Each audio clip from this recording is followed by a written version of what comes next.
Are you surprised at all that he, for a minute, seemed to be really into Bitcoin, had it on the balance sheet, seems to have moved away from that? Peter Thiel has also moved away from it. What's your take on Elon specifically and Bitcoin?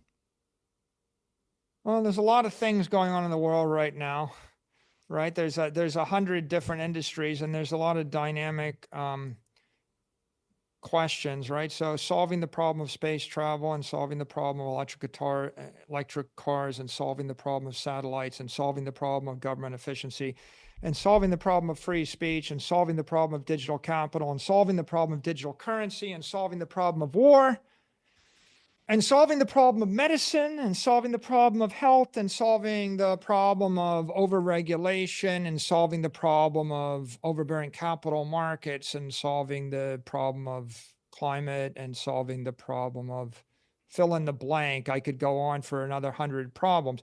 That's a lot of problems. I think this administration has the greatest number of problem solvers we've ever seen. I think that Elon is the number one sponsor of Bitcoin and the Magnificent Seven. I mean, if you look at it, right, take the top 7 companies in the world. Okay, which one has Bitcoin on the balance sheet?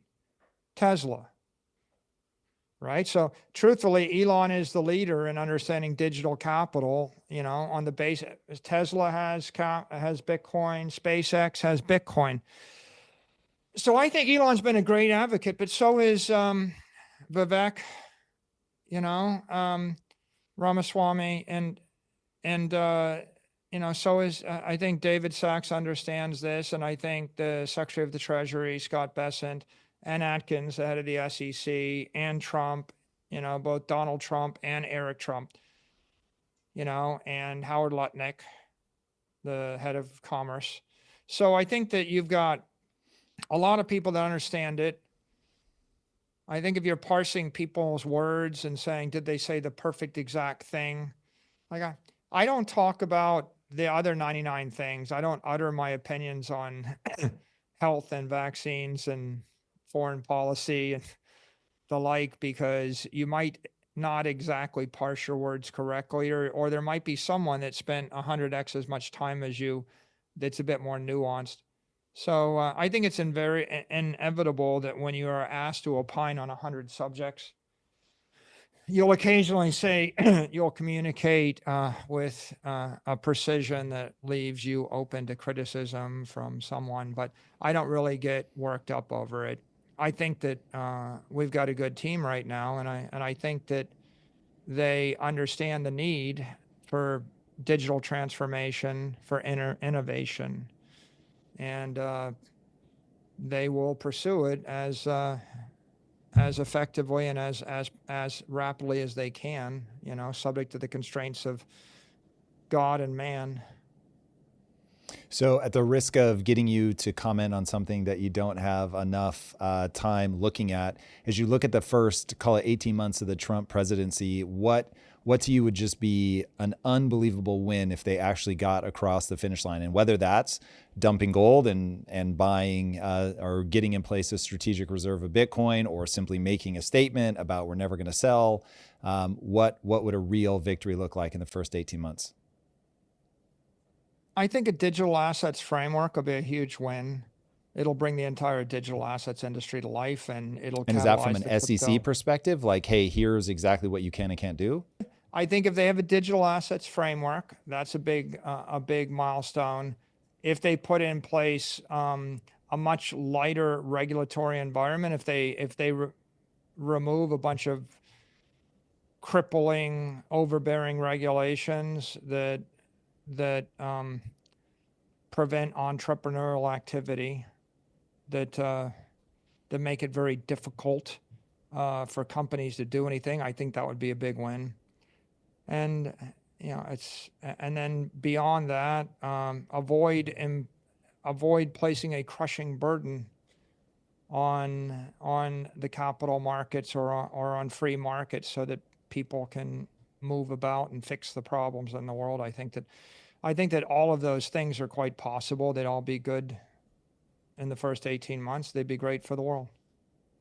And what do you think is going to be the intersection of AI and Bitcoin specifically? AI represents digital intelligence. It's going to go into every product, every service, every company, everything. It's going to permeate everything in the economy. The result is they're going to be very valuable companies. And I think those companies, as they get more valuable, are going to buy Bitcoin. I think AI is going to fuel the capital market. So it's going to create lots of capital, lots of productivity. And I think that will flow into Bitcoin. And I think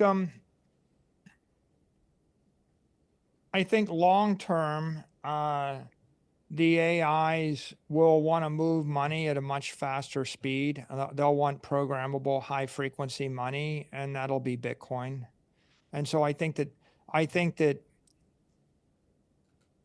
the growth of AI systems will result in demand for digital capital directly from the AIs and indirectly from the companies that create the capital. I think it'll drive both of those.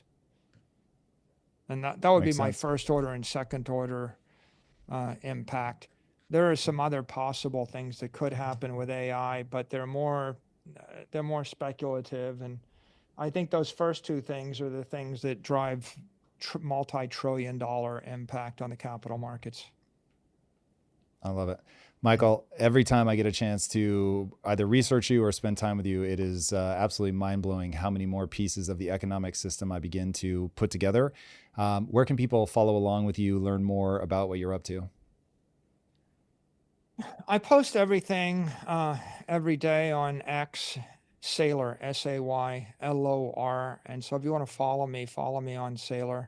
And otherwise, we collect a bunch of Bitcoin materials on hope.com, HOPE. And my personal website is michael.com. And I post a lot of my personal speeches on that, just michael.com. So those are the three logical resources if anybody wants to follow me or look at anything that I've posted. Excellent. All right, everybody. If you have not already, be sure to subscribe. And until next time, my friends, be legendary. Take care. Peace. If you like this conversation, check out this episode to learn more.